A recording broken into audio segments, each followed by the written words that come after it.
आज बात करते हैं एक बहुत ही आम मेंटल स्ट्रगल की, ओवरथिंकिंग। मतलब जरूरत से ज्यादा सोचना। ये एक ऐसा जाल है जिसमें हम में से कई लोग कभी ना कभी जरूर फंसते हैं। तो आज हम इसी जाल से बाहर निकलने का रास्ता ढूंढने वाले हैं। तो चलिए इसको थोड़ा और समझते हैं। कभी ऐसा लगा है कि दिमाग बस एक ही जगह अटक गया है? जैसे कोई गाना ना दिमाग में लूप पर बज रहा हो, बार बार बार बार। बस यही है ओवरथिंकिंग।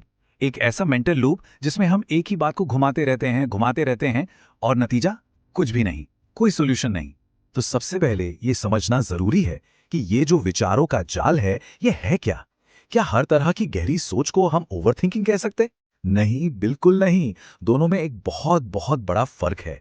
और इस फर्क को समझना ही इस चक्कर से बाहर निकलने का पहला स्टेप है। देखिए, गहरी सोच और ओवरथिंकिंग में जमीन आसमान का फर्क है। जब हम गहरी सोच में होते हैं तो हमारा फोकस होता है सॉल्यूशन ढूंढने पर। इससे हमें क्लैरिटी मिलती है, एक नई एनर्जी मिलती है। लेकिन ओवरथिंकिंग ये ठीक उल्टा करती है। ये प्रॉब्लम्स ढूंढती है, ये हमें कंफ्यूज करती है, थका देती है। एक तरह से एक हेल्दी मेंटल एक्सरसाइज है और दूसरी मेंटल हेल्थ के लिए जहर। और एक बात जो दिमाग में बैठा लेना बहुत जरूरी है, ओवरथिंकिंग करना कोई इंटेलिजेंस की निशानी नहीं है, बिल्कुल नहीं। ये बस एक पुरानी आदत है, एक सर्वाइवल हैबिट जो शायद कभी हमारे काम आती होगी, लेकिन अब ये बस एक बोझ बन गई है। एक ऐसी आदत जिसका अब कोई काम नहीं। तो सवाल यह है कि ये जो विचारों का लूप है, ये हमें इतना थका क्यों देता है? आखिर ऐसा क्या होता है? इसका असर सिर्फ हमारे दिमाग तक ही नहीं रहता, ये हमारे शरीर पर भी बहुत गहरा असर डालता है। चलिए समझते हैं कैसे।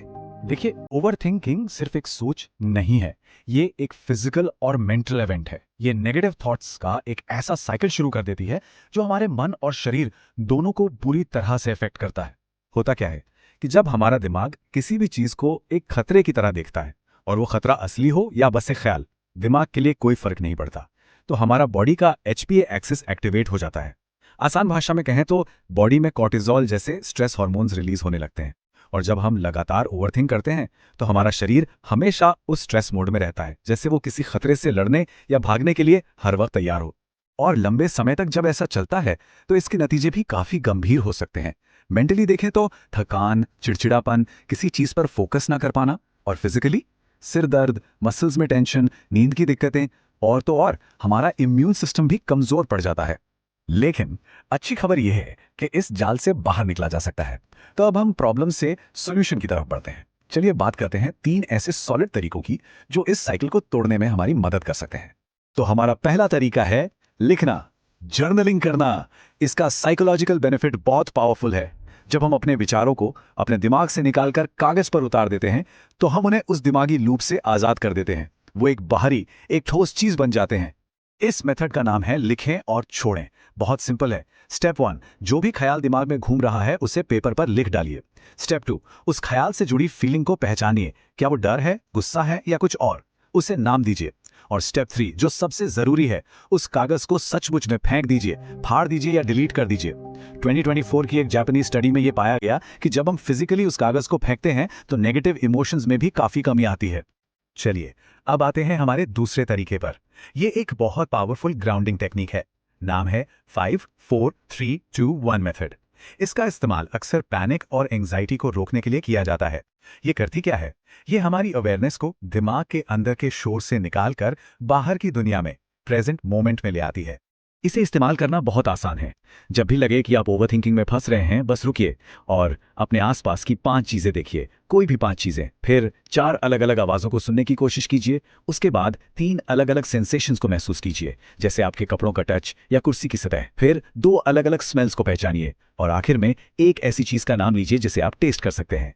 ये एक्सरसाइज आपके दिमाग को फोर्स करती है कि वो अंदर के ख्यालों को छोड़कर बाहर की दुनिया पर फोकस करे। और हमारा तीसरा तरीका, ये कोई टेक्निक नहीं बल्कि एक माइंडसेट शिफ्ट है। ये बुद्धिस्ट साइकोलॉजी से आता है। इसे कहते हैं 2 तीरों की समझ। और ये हमें दर्द और पीड़ा, पेन और सफरिंग के बीच का फर्क समझने में मदद करता है। इसे ऐसे समझिए। पहला तीर है दर्द, पेन। ये असल घटना है, जैसे किसी ने हमें रिजेक्ट कर दिया या हमारा कोई काम खराब हो गया। ये जिंदगी का हिस्सा है और अक्सर हमारे कंट्रोल से बाहर होता है। लेकिन दूसरा तीर है पीड़ा, सफरिंग। ये उस दर्द पर हमारा रिएक्शन है। हमारा उस बात को बार बार सोचना, खुद को ब्लेम करना, उस सीन को दिमाग में बार बार रिप्ले करना। पहला तीर तो लगेगा ही, वो जिंदगी है। लेकिन दूसरा तीर हम खुद को मारते हैं। और हमारी ज्यादातर तकलीफ इसी दूसरे तीर की वजह से होती है। तो ये 3 तरीके हमने जाने, लेकिन सिर्फ जानना काफी नहीं है। असली बदलाव तब आता है जब हम इन्हें अपनी लाइफ में प्रैक्टिस करते हैं। ये कोई वन टाइम फिक्स नहीं है, ये एक कंटिन्यूअस प्रैक्टिस है जो हमें धीरे धीरे क्लैरिटी की ओर ले जाती है। और एक बात हमेशा याद रखनी है, हमारा गोल कभी भी ओवरथिंक ना करना नहीं हो सकता, ये रियलिस्टिक नहीं है। असली गोल है रेजिलियंस बनाना। मतलब प्रोग्रेस का असली मतलब यह है कि जब हम इस साइकिल में फंसें तो हम उससे पहले से ज्यादा जल्दी बाहर निकलना सीख जाएं। आखिर में बस इतना ही कि मन की शांति कोई इवेंट नहीं है जो एक दिन अचानक से हो जाएगा। ये एक आदत है, ध्यान देने की आदत, ये चूज करने की आदत कि हम अपना अटेंशन कहाँ लगाना चाहते हैं। और ये एक ऐसी आदत है जिसे हम सब धीरे धीरे प्रैक्टिस करके डेवलप कर सकते हैं।